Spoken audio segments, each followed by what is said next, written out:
जुबैर साहब, मैं सर आपसे जरा शुरू करना चाहूंगा। मैं मुज़ाकरात के ऊपर भी आता हूं, लेकिन ये एक ट्वीट की हुई थी अहमद नवाज सुखेरा साहब ने, और उसके ऊपर आपने भी एक ट्वीट की हुई थी। गालिबन आप उस वक्त जो है चेयरमैन थे प्राइवेटाइजेशन कमीशन के। क्या 2016 में पीआईए बिकने के करीब आ गई थी, और ना बिकने से क्या हमें 400 से 500 अरब रुपए का नुकसान हुआ है? किस हद तक ये बात दुरुस्त है?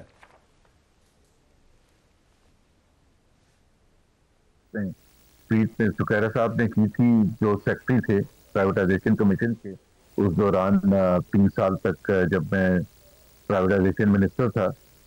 तो हम सिर्फ पीआईए नहीं, पीआईए के अलावा भी कुछ इदारे थे। स्टील मिल था, फैसलाबाद इलेक्ट्रिक सप्लाई कंपनी थी।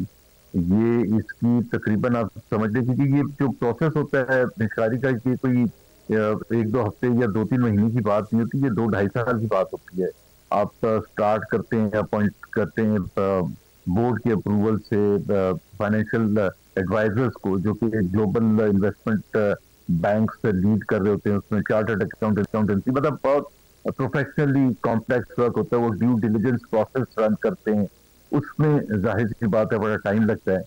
और फिर फाइनल चीज जब तैयार होती है कि आपने बेचना क्या है, और आपने पोटेंशियल इन्वेस्टर्स के साथ वो सारी मालूमात जो ड्यू डिलिजेंस होती है वो शेयर करनी होती है, क्योंकि जाहिर सी बात है उसको आप 6 से 8 हफ्ते देते हैं एक्सप्रेशन ऑफ इंटरेस्ट के बाद। उसको क्या पता कि पीआईए कि बुक्स में क्या है, ह्यूमन रिसोर्सेज के हवाले से, फाइनेंशियल एस्पेक्ट्स के हवाले से, मार्केटिंग के हवाले से, दूसरे जो एस्पेक्ट्स हैं लीगल एस्पेक्ट के हवाले से। तो वो सारा जो तैयार कर लिया था हमने, सब कुछ जिसको आप कहते हैं मार्केटिंग लास्ट एफर्ट होता है वो कर लिया था।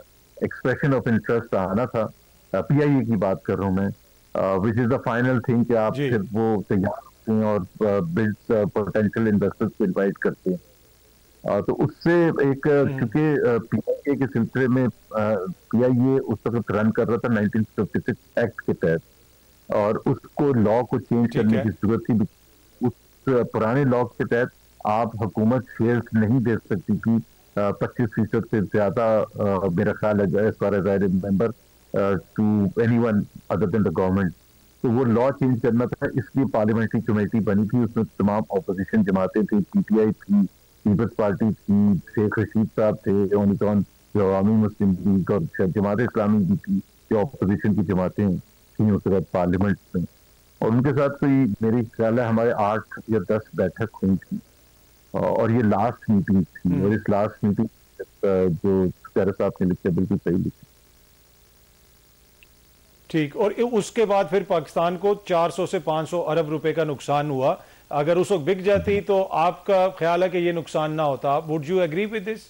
बिल्कुल सही बात है। देखे ना, जब ये ऑपोजिशन ने तो ऑपोजिशन ही करनी थी उन्होंने, और उनकी स्टेटेड पॉलिसी थी पीटीआई की, कुछ छुपा के नहीं। उन्होंने पहले अपने मैनिफेस्टो खत्म करके दिया एंटी प्राइवेटाइजेशन। इसी तरह से पीपल्स पार्टी भी एंटी प्राइवेटाइजेशन। तो उन्होंने तो बिल्कुल खुल के उसकी मुखालफत की थी। स्ट्राइक हो गई थी पीआईए की, आपको शायद याद होगा। उसमें 2 एम्प्लॉय शहीद हो गए थे पुलिस की फायरिंग। वो हमने उसको भी रिट्रीव कर लिया था, एम्प्लॉयज को वापस स्ट्राइक खत्म करवाने पर कन्विंस कर लिया था। जहाज उड़ने शुरू हो गए थे, तो we were all set now कि जो सबसे मुश्किल मरहला था प्रोफेशनल तो काम हो गया था। कि जो ये पॉलिटिकल होता है कि जी पॉलिटिकली आप अपने उनको कन्विंस कर लें, तो बस उस वक्त अगर हो जाती तो बहुत। ठीक है, मुझे जरा ब्रीफली बताइएगा, फिर मैं राना साहब की तरफ जाता हूं। अब आपने एक ट्वीट किया हुआ तहरीके तहफ़्ज़ुज़ आईन पाकिस्तान की तरफ से कि अब जो प्राइवेटाइजेशन हुई है, ऑपोजिशन उसकी मुखालफत नहीं कर रही, तहरीके तहफ़्ज़ुज़ आईन पाकिस्तान इसको एक अच्छा इकदाम समझती है। जी, I am the economic spokesperson for Tehreek-e Tahaffuz Aeen Pakistan. Political तो आपको पता है मेरा रोल होता ही है। तो वो एक कोई थोड़ी सी कंफ्यूजन थी। कुछ अखबार ने ऐसा शो किया था कि opposition has rejected this thing. तो हमारे तहफ़्फ़ुज़ात हैं प्रोसेस के हवाले से, कि उसमें हम समझते हैं कि काफी गैप्स हैं, प्रोसेस उस तरह से नहीं होना चाहिए था, और बहुत से जो बेनिफिट दिए गए हैं उसमें भी हमारे तहफ़्फ़ुज़ात। वो बाद में अगर आप पूछना चाहेंगे तो मैं बता भी दूंगा।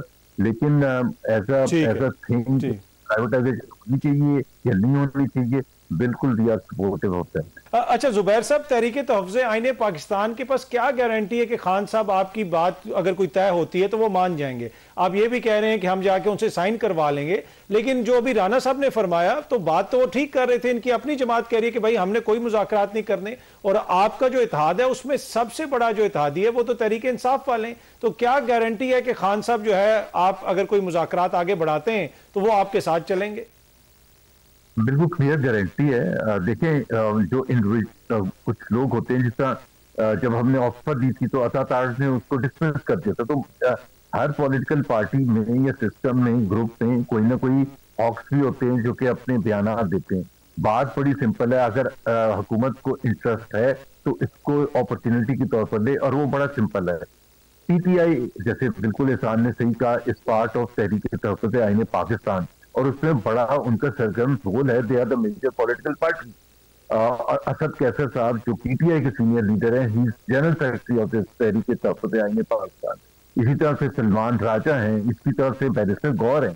तो ये जो नेशनल कॉन्फ्रेंस हुई थी अभी सैटरडे और संडे को, अगर आप उसमें बैरिस्टर गौहर की तकरीर सुने और सलमान राजा की सुने, असद कैसर की सुनने, बड़ा क्लियर कट था कि जी इमरान खान ने क्लियर कट राय दी है, और तमाम जो फैसले हैं वो महमूद अचकजई को दे दिए कि जी वो फैसला करें कि उन्होंने आगे कैसे लेके चलना है, बातचीत के थ्रू लेके चलना है, जद्दोजहद करनी है। It is entirely up to Mahmood Achakzai and the top leadership of Tehreek Tahaffuz Aeen Pakistan, जिसमें पीटीआई, जैसे मैंने कहा, शामिल है। तो ये इसी वजह से उन्होंने लीडर ऑफ द ऑपोजिशन जो है नेशनल असेंबली में महमूद अचकजई को नॉमिनेट किया ना, इमरान खान ने। तो अगर ये कहेंगे कि जी वो फलाने ने ये बोल दिया था इसलिए हम आगे नहीं बढ़ेंगे, आपको वो अपॉर्चुनिटी लेनी चाहिए जिसका ऑफिशियली प्राइम मिनिस्टर ने बोला था। That is the word that you will consider. Any other word के जी उसने फलाने ने, मुसद्दिक मलिक ने क्या कह दिया, या राना एहसान ने क्या कह दिया, या किसी और शख्स ने, अता ताज ने क्या कह दिया, most important is the prime minister. जब बिल्कुल क्लियर गारंटी है। देखें, जो कुछ लोग होते हैं, जिस तरह जब हमने ऑफर दी थी तो अता ताज ने उसको डिसमिस कर दिया था। तो हर पॉलिटिकल पार्टी में या सिस्टम में, ग्रुप में कोई ना कोई हॉक्स भी होते हैं जो कि अपने बयान देते हैं। बात बड़ी सिंपल है, अगर हुकूमत को इंटरेस्ट है तो इसको अपॉर्चुनिटी के तौर पर ले, और वो बड़ा सिंपल है। पीटीआई, जैसे बिल्कुल एहसान ने सही कहा, इस पार्ट ऑफ तहरीक तहफ़्फ़ुज़ आईन पाकिस्तान, और उसमें बड़ा उनका सरगर्म रोल है। They are the major political party. Asad Qaiser sahab जो पीटीआई के सीनियर लीडर हैं, he general secretary of Tehreek Tahaffuz Aeen Pakistan. इसी तरह से सलमान राजा हैं, इसकी तरफ से बैरिस्टर गौर हैं। तो ये जो नेशनल कॉन्फ्रेंस हुई थी अभी सैटरडे और संडे को, अगर आप उसमें बैरिस्टर गौहर की तकरीर सुने और सलमान राजा की सुनने, असद कैसर की सुनने, बड़ा क्लियर कट था कि जी इमरान खान ने क्लियर कट राय दी है, और तमाम जो फैसले हैं वो महमूद अचकजई को दे दिए कि जी वो फैसला करें कि उन्होंने आगे कैसे लेके चलना है, बातचीत के थ्रू लेके चलना है, जद्दोजहद करनी है। It is entirely up to Mahmood Achakzai and the top leadership of Tehreek Tahaffuz Aeen Pakistan, जिसमें पीटीआई, जैसे मैंने कहा, शामिल है। तो ये इसी वजह से उन्होंने लीडर ऑफ द ऑपोजिशन जो है नेशनल असेंबली में महमूद अचकजई को नॉमिनेट किया ना, इमरान खान ने। तो अगर ये कहेंगे कि जी वो फलाने ने ये बोल दिया था इसलिए हम आगे नहीं बढ़ेंगे, आपको वो अपॉर्चुनिटी लेनी चाहिए जिसका ऑफिशियली प्राइम मिनिस्टर ने बोला था। That is the word that you will consider. Any other word के जी उसने फलाने ने, मुसद्दिक मलिक ने क्या कह दिया, या राना एहसान ने क्या कह दिया, या किसी और शख्स ने, अता ताज ने क्या कह दिया, most important is the prime minister.